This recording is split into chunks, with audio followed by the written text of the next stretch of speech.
வற்றாத வளமும் இயற்கை எழிலும் மிகுந்த அழகிய நகரம் தேசிங்கு ராஜ்யம். அந்த நகரத்தை வீரபத்ரன் என்ற மன்னர் ஆட்சி செய்து வந்தார். மன்னருக்கு கிருஷ்ணதேவன் என்ற மகன் ஒருவன் இருந்தான். அவன் வீரத்திலும் அறிவிலும் தலைச்சிறந்தவன். ஒரு நாள் இமயவரம்பன் என்றும் கொடிய மந்திரவாதி தேசிகு ராஜ்யம் வந்தான்.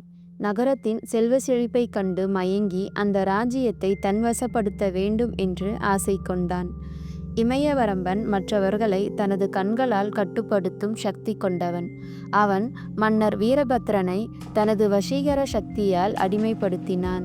அந்த நாளிலிருந்து அந்த ராஜ்யம் முழுவதும் இமயவரம்பனின் கட்டுப்பாட்டிற்குள் சென்றது. ராஜ்யத்தின் மக்களை எல்லாம் அவன் அடிமைகளாக மாற்றினான்.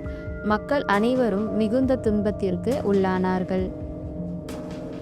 இமயவரம்பனிடம் இருந்து ராஜ்யத்தையும் மக்களையும் காப்பாற்ற கிருஷ்ணதேவன் தனது குருவை சந்திக்க பயணம் மேற்கொண்டான்.